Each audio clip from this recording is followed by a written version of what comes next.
Mais de um mês após ter a urgência aprovada, o projeto de lei das fake news está parado na Câmara dos Deputados. No início do mês, o texto acabou sendo retirado de pauta por falta de acordo. Agora, a proposta deve ser fatiada, pode ser fatiada.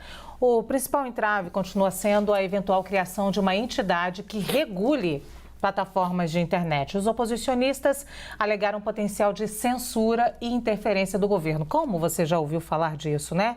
E uma possibilidade é que seja criado um conselho de políticas digitais com a participação de vários órgãos. Segundo a apuração da CNN, em princípio, isso poderia aglutinar mais apoio por ser multissetorial. Mas uma outra possibilidade é que esse papel regulador fique com a Agência Nacional de Telecomunicações. Contudo, há questionamentos se a Anatel teria capacidade técnica e de pessoal para assumir tal responsabilidade. A CNN, o relator, o deputado Orlando Silva, disse que analisa as opções. Ele tem conversado com líderes partidários, colegas e entidades na tentativa de destravar o projeto.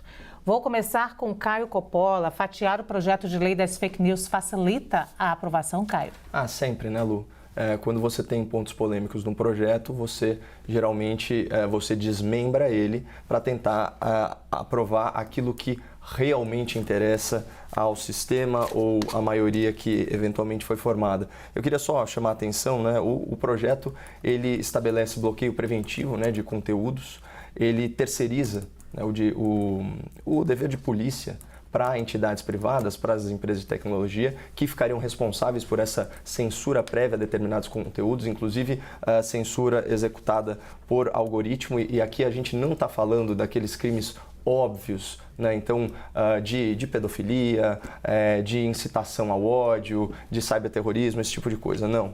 Mas ele também cria penas de ostracismo digital, que é você excluir a pessoa, né, da praça online, vamos dizer assim, que é altamente controverso do ponto de vista, né, de direitos e garantias fundamentais, e ele traz aí para a seara do direito penal aquelas sanções de mordaça nesse ambiente online, né? Daí todas as ressalvas a esse projeto em relação à liberdade de expressão. E uma crítica muito interessante, quando a gente está analisando o texto do anteprojeto, né, uma versão até anterior foi feito esse levantamento, a palavra desinformação, que é muito associada à questão das fake news, né, que é a divulgação deliberada de notícias fraudulentas com o intuito de manipular a opinião pública, a palavra desinformação aparece 4 vezes, a palavra publicidade aparece 36 vezes.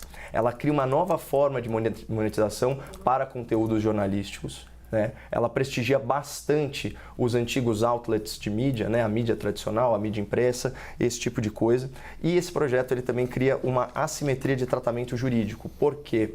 Porque ele penaliza, ele responsabiliza as big techs, né? As empresas, as plataformas de tecnologia, pelo conteúdo veiculado, mas em relação à mídia tradicional, a gente está falando de emissoras de TV, emissoras de rádio, né, e veículos impressos em geral, não existe essa responsabilidade. Então, há uma série de problemas, né, desse projeto, inclusive uma eventual criação de uma entidade fiscalizadora, né?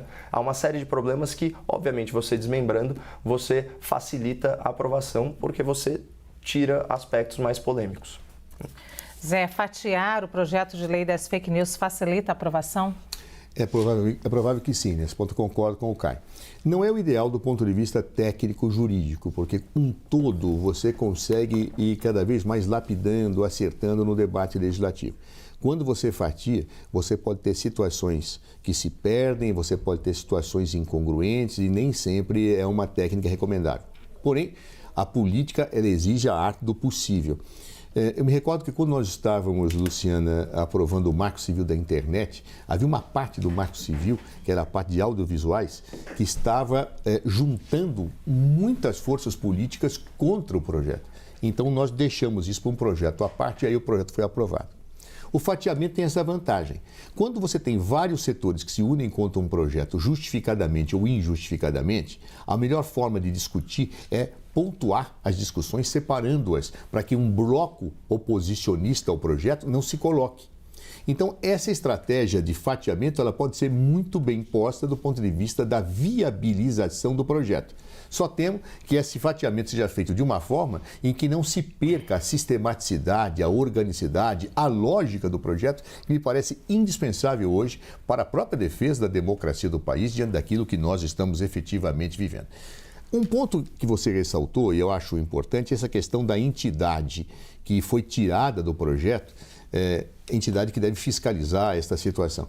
Eu acho ruim não ter uma entidade. Eu defendo não uma entidade, não uma agência reguladora, mas uma entidade aberta à sociedade, com a participação plural da sociedade, que possa fazer esse trabalho. Eu acho isso perfeitamente possível de ser concebido.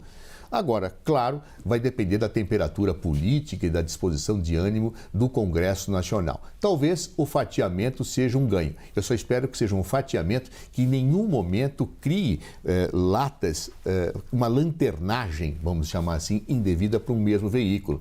Porque isso acontece. Quando você tem um veículo e que vai rodar e faz a lanternagem com peças de um, a lanternagem com peças de outro, etc., nem sempre o funcionamento da máquina fica bom.